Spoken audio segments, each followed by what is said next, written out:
alguns trabalhos que mostraram que entre jovens na faixa de 15 a 21 anos, aqui na nossa cidade, Ribeirão Preto, praticamente 90, em torno, 89, 90% arredondados, já tem algum consumo de álcool. Quer dizer que o consumo começa cedo e é grande a incidência entre jovens e adolescentes. Sim. Isso é preocupante. Esse dado mostra a tolerância social. Tolerância social quer dizer que a nossa comunidade parece um tanto quanto ou distante do problema, ou talvez até um pouco acessível demais, ou seja, liberal demais, permissiva demais. Não tem países como Alemanha, Dinamarca, Suécia, que também batem recordes de consumo de álcool? Sem dúvida. São semelhantes a Ribeirão Preto? Olha, Ribeirão Preto, pelo seu desenvolvimento, está caminhando para empatar com os campeões de consumo de bebidas. Então, os países desenvolvidos do norte da Europa, os países escandinavos, mas não só, a Inglaterra, a própria Alemanha, são países que têm um consumo per capita de álcool muito elevado. E nesses países, a proporção de problemas, de doenças, acidentes relacionados ao álcool é ainda maior do que o nosso. É um problema definitivamente de saúde pública. É um problema de saúde pública e que, ao invés do que a gente costuma pensar, de que isso tem a ver com o nível de educação baixo, que isso é coisa da pobreza, da miséria, não é bem assim. Na verdade, isso acompanha o crescimento econômico, acompanha o desenvolvimento cultural, e os níveis socioeconômicos e culturais de uma região não protegem essa região do álcool. Talvez até facilitem. É um sintoma da nossa civilização. É um sintoma da nossa civilização, sem dúvida. E os problemas que o álcool traz são inúmeros, né? Como o senhor estava lembrando, e a gente vê o sofrimento de muita gente aí que perde isso, destrói família, perde trabalho, porque acabou dependente dessa droga, né?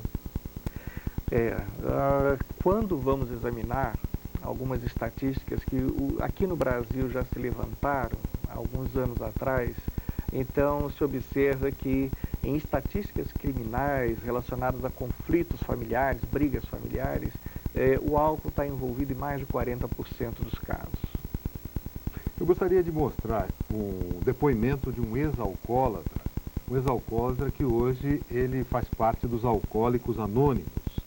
Ele deu esse depoimento ao repórter João Carlos Borda, e é um depoimento que mostra a dificuldade e a situação de exclusão em que o dependente do álcool acaba entrando e o sofrimento que ele tem de não conseguir muitas vezes sair dessa situação sozinho. Vamos ver.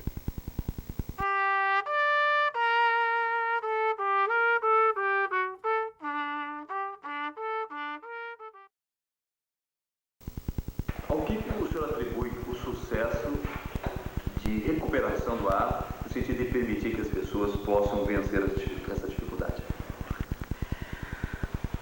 Bom, tem vários fatores. O principal deles, pelo que se conhece, o que eu conheço de mim mesmo, são as dificuldades que a doença do alcoolismo traz para a gente, deixando com uma série de defeitos de caráter, e aonde dentro da programação de Alcoólicos Anônimos a gente acaba através do tempo corrigindo esses defeitos de caráter. A gente se torna uma pessoa mais calma, uma pessoa que não se irrita facilmente, uma pessoa que aprende a lidar com os problemas no sentido de resolvê-los quando possível, de aceitar quando não é possível resolver e exatamente de separar uma coisa da outra, o que é certo do que é errado, que está na nossa oração da serenidade, que não é ecumênica.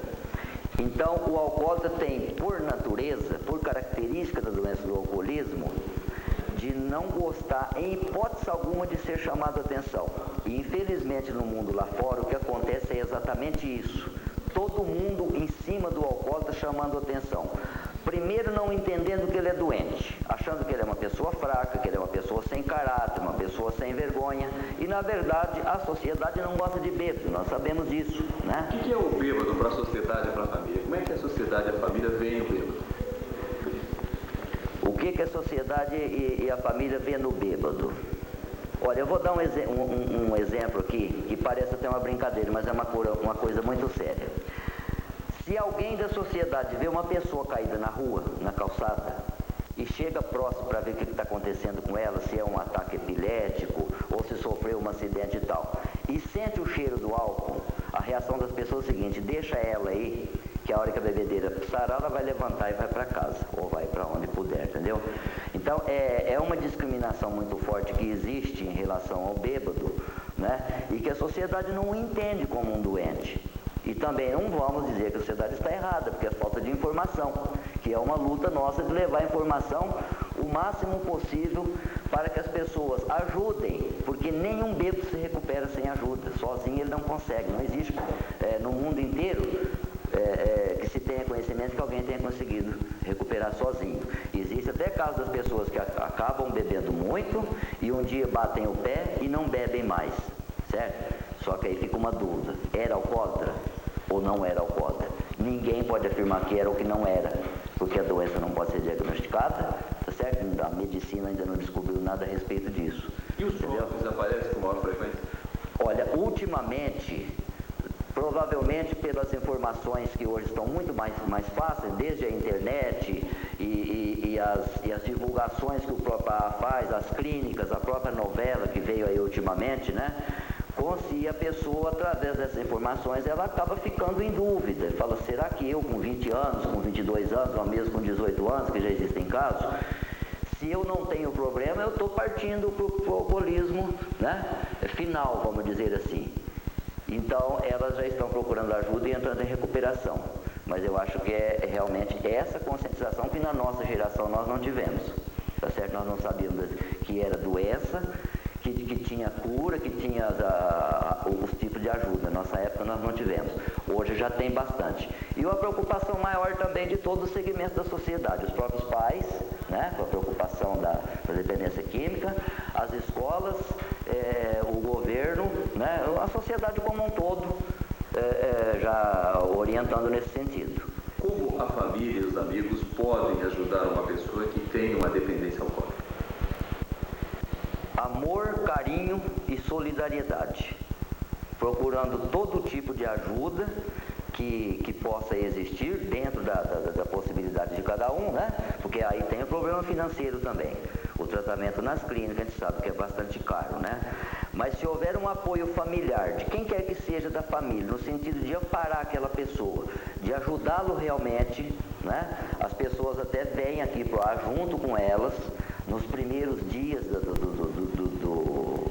da permanência delas aqui, ou esposa, ou pai, ou mãe, um amigo, o patrão, né? Todas elas dão aquele apoio. E quando entram aqui dentro, tem um apadrinhamento, orientação do grupo, que já passou por tudo isso e hoje está levando uma vida normal, né? Exatamente em cima das três coisas: amor, carinho e solidariedade. Qual é a atração maior das pessoas aqui? É realmente não ser chamado a atenção. Ninguém aponta o dedo para ninguém, não dá conselho para ninguém, não cobra um centavo sequer, certo? A pessoa pode contribuir voluntariamente para a Irmandade. Não existe discriminação de forma alguma dentro da Irmandade. E nós não resolvemos problemas a não ser do alcoolismo das pessoas. Ela aprende que se manter sóbria, e para isso é um programa de autoajuda, que o resto dos problemas da vida dela vai resolver, tá certo? E se ela voltar a fazer uso do primeiro gole, mesmo depois de 30 anos que estiver aqui dentro, ela corre um sério risco de voltar para o fundo do poço muito mais rápido do que antes, e aí ela não vai resolver os problemas dela. Bom, nós vimos aí um depoimento sincero, um depoimento autêntico, né, do ex-alcoólatra. E, professor, realmente hoje o SUS não atende, começou a atender há pouco tempo, né? Ou recentemente, mas de uma maneira geral as clínicas são caras, né? Pois é, os tratamentos específicos para o alcoolismo praticamente não recebiam nenhuma atenção especial do SUS. O SUS não atendia essa clientela adequadamente. E o que acontecia até recentemente, ainda acontece bastante até hoje, é que há uma profusão, uma quantidade enorme de comunidades terapêuticas, clínicas, chácaras, e que funcionam muito assim, são ou religiosas ou são filantrópicas, e que até hoje não tinham nenhum tipo de cobertura do sistema de saúde. Estúdio 25, pela TV Local, nós estamos conversando aqui com o professor de psiquiatria da USP de Ribeirão, Erickson Furtado, é coordenador de um projeto da Organização Mundial de Saúde que vai fazer de Ribeirão um polo de estudo na prevenção e o combate ao consumo de bebidas alcoólicas. Nós vimos aí o depoimento de um ex-alcoólatra e eu gostaria de saber do professor o seguinte: quer dizer que o problema do álcool, beber socialmente tudo bem, o problema é beber muito, ele faz mal porque o consumo é exagerado, é isso? Já começa a dificuldade em definir o que é beber socialmente, né? O álcool é uma bebida social, ou seja, desde o início, quando o ser humano descobriu o álcool sempre foi usado em situações sociais. Então, na verdade, se o álcool é tão popular, é porque ele é uma ótima substância até para facilitar as relações sociais, né? Um amigo muito bem-humorado costumava dizer que o álcool é uma espécie de lubrificante social, facilita às vezes as relações. Mas a questão então não é o beber socialmente, porque nós não sabemos exatamente o que isso quer dizer. Até onde? Até o que quanto, isso quer dizer, né? E isso engana muito. Até muitos médicos às vezes perguntam para o paciente: você bebe? O paciente fala: não, eu só bebo socialmente. Nós encontramos numa pesquisa que nós fizemos uma senhora durante a gestação que respondeu ao seu médico que bebia socialmente. Essa senhora, depois quando nós revimos a história, ela tinha já uma dependência ao álcool e há uma possibilidade muito grande de que o seu filho, sua criança no nascimento já tivesse danos embriológicos do álcool. E, na verdade, o que estava escrito no prontuário dela era que ela bebia socialmente. Então você veja como essa questão do beber socialmente é bastante relativa. Mas a quantidade que se bebe, ela nos dá uma indicação, mas ela não é o problema. O problema principal é que álcool para qualquer pessoa, a partir de um determinado consumo, um determinado padrão de consumo, ele está associado a um maior risco de vários problemas. Por exemplo? Então, nós poderíamos dizer o seguinte, que em relação aos problemas do álcool, nós temos basicamente 4 grupos. No grupo mais simples, é aquele grupo que atinge a maioria da população, que bebe uma vez ou outra e em pequenas doses. É aquele pessoal, então, que socialmente, numa festinha, num final de semana, num churrasquinho com os amigos, toma uma cervejinha, 2 cervejinhas, ou então, num coquetel, aceita um cálicezinho, aceita um licorzinho, e não passa muito disso. Ele busca, quando muito, ficar um pouco alegrinho, desinibido numa festa. E acabou aí, né? Na verdade, a maioria das pessoas, quando gostam do álcool, gostam por causa disso, porque ele dá uma certa desinibição. E aí reduz a ansiedade um pouco. Reduz um pouco a ansiedade, né? E favorece esse contato, né? Basta ver que numa festinha o anfitrião logo pergunta se alguém quer uma bebidinha, e a intenção é essa, a intenção é de facilitar o contato das pessoas. Agora, nesse nível, nesse primeiro nível desses 4 que eu falei, as pessoas bebem uma certa quantidade, vamos dizer assim, que hoje nós sabemos que não deve ultrapassar um limite de, no máximo, 3 drinks por ocasião para os homens. Mas o que é o drink, né? O que é o drink? Vamos dizer o que é o drink. Esse drink, para nós, pesquisadores, correspondem a uma dose que equivale a 12 gramas ou 12 a 14 gramas de álcool puro. As bebidas são muito diferentes. Chopp, vinho, uísque, cachaça. Essas bebidas todas, elas são diferentes e têm teores diferentes de álcool. Como é que eu vou saber onde está o drink? Não é tão difícil. No caso da cerveja, equivale a uma latinha de cerveja. 300 ml, 330 ml de uma latinha de cerveja, uma tulipa de chopp, equivale a um drink, né? Uma dosezinha de uma bebida destilada, um uísque, uma cachaça, uma vodka, uma caipirinha, todos têm mais ou menos o mesmo teor de álcool, equivale também a um drink. Completo drink. Uma taça de vinho ou uma taça de champanhe equivale a um drink. Então não é difícil saber, não é? Então, para homens, sexo masculino, 3 drinks é o limite do que seria considerado essa faixa aqui, a faixa de menor risco. Se você bebe nessa faixa, a probabilidade de você vir a ter problemas por causa do álcool é bem baixinha, quase zero. Se você ultrapassa esse limite, você entra na zona amarela. Nessa faixa, acima desses níveis, para homens, para mulheres é sempre a metade. Para homens, você já entrou numa faixa de risco onde, de acordo com nossas estatísticas hoje, a gente considera que um padrão desse da zona amarela de risco, bebendo mais de 3 drinks por ocasião, né, você terá, ao longo de 5 anos, uma grande probabilidade de evoluir ou com problemas físicos, médicos, gastrite, hipertensão, problemas nutricionais, uma gama enorme de problemas. O álcool está relacionado a mais de 300 diferentes diagnósticos médicos. Ou então você vai apresentar algum tipo de problema social, acidente de trânsito, né? Complicações do trabalho, com a família. Álcool é a terceira causa no Brasil de absenteísmo, falta ao trabalho. Quer dizer, nessa faixa amarela, você entra no risco. Se você agora já está no risco, 5 anos, bebendo nesse padrão, e começou já agora a apresentar problemas, já arranjou complicações com o patrão no trabalho, já arranjou um acidentezinho de trânsito, bateu com o carro, amassou o seu carro porque estava meio alcoolizado na festa, não chegou em casa, brigou com a mulher, a família agora não quer mais saber de você porque você está arranjando encrenca porque chega muito tarde ou chega em casa alcoolizado. Ou então você já está com problemas médicos que vão desde a gastrite, como eu falei, até problemas urológicos, uma gama de problemas. Se está nessa faixa, você já entrou nessa aqui, olha, você já está na terceira. E isso ainda não é o alcoólatra, ainda não é aquele bêbado que o nosso amigo falou. Esse é o último aqui, cá de cima. Quer dizer, então, é uma situação... E quem é esse? Esse é aquele que, mesmo quando quer, quando deseja parar, ele se sente impossibilitado de parar. Ele não tem mais controle sobre o... Não tem controle. E aí os danos também são danos mentais. Começa a haver também danos mentais, danos psiquiátricos. A pessoa entrevistada que você apresentou relata muito bem esses danos, né? Vamos aproveitar o final do nosso programa falando de um assunto que é droga, e assim mesmo eu vou ficar centralizado em cima do problema da maconha. A maconha, que foi né, a gente sabe que é crime ao longo dos anos do consumo, mas foi um símbolo de libertação e de romantismo dos anos 60 e 70.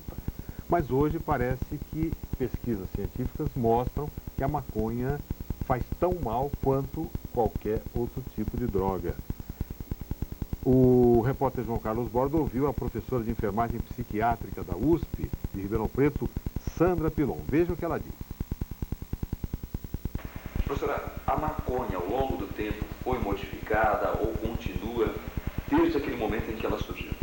Sim, antigamente, na década de 70, o componente ativo chamado THC, ou tetrahidrocannabinol, ele era em torno de 1%. E depois da década de 70, com esse aumento da oferta e a procura, ele passou modificado, né, geneticamente. Então ele gira em torno de 5%, que é onde causa os problemas físicos e psicológicos na pessoa que usa. A senhora diria que hoje a maconha ela causa mais dependência do que antes? Sim, causa mais dependência porque a concentração é maior. Isso leva o usuário a ter uma necessidade maior de consumo. Aí acaba desenvolvendo uma famosa doença que chama síndrome amotivacional, que é onde que o adolescente geralmente começa a usar e esse THC começa a provocar alguns distúrbios perturbadores no sistema nervoso central, e onde começa a ter falhas de memória, esquecimento muito facilmente. Aí, professor, para a gente finalizar e encerrar, o senhor tem esses mesmos dados do aumento da concentração de toxicidade, THC? Da maconha? Sim, esses são dados que têm sido observados, né? Alguns anos atrás, na final da década de 80, surgiu no Caribe o skunk, que já era uma versão mais pesada da maconha. mas que hoje é muito difícil de saber qual que é a mais leve, qual que é a mais pesada. Praticamente o que é consumido e vendido geralmente é mais pesado porque produz efeitos mais rápidos. Quer dizer que ela provoca essas mudanças no cérebro, nos neurônios também.